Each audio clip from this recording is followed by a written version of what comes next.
Welcome everyone, and thanks for coming back to the South Boston Seaport Strategic Transit Plan. My name is Jim Fitzgerald, and I'm a transportation planner with the BPDA. It's been a while since we've engaged with all of you, so we've put together these online summary presentations of the project to bring you back up to date.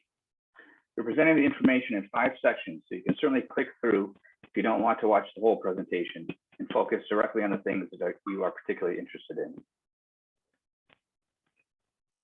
This first section summarizes the study purpose and current progress of the South Boston Seaport Strategic Transit Plan, why it was undertaken, and how we got to this point.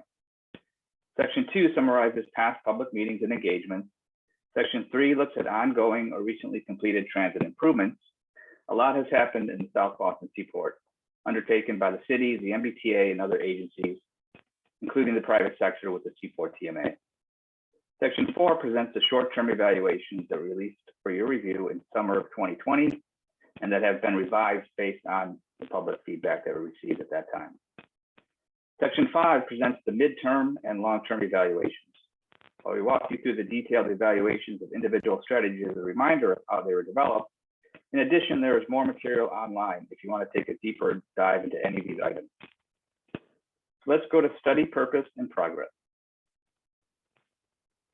Slide 4 shows the study overview, which hasn't changed.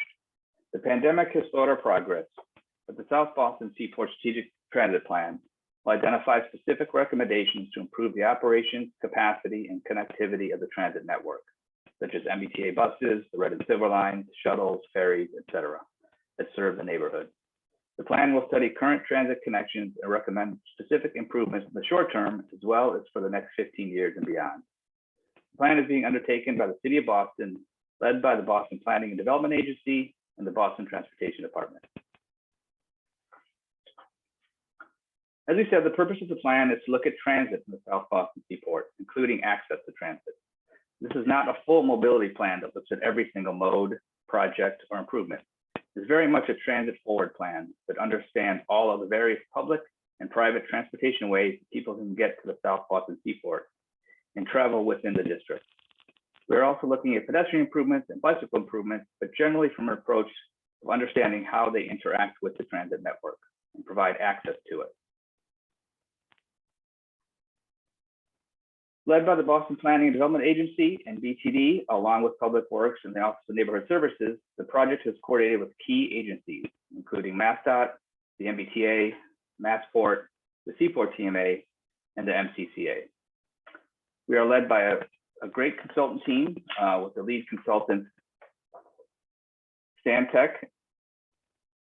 and its Urban Places Mobility Group, with technical support from Cambridge Systematics on the earlier modeling evaluation, and Regina Villa Associates, who has been helping lead the public outreach throughout the process.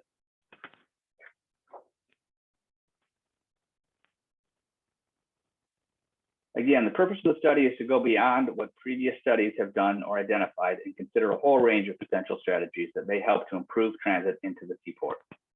The stated goal of the South Boston Seaport Strategic Transit Plan is to evaluate all of these strategies and prioritize them, finally recommending which ones should be moved forward and when.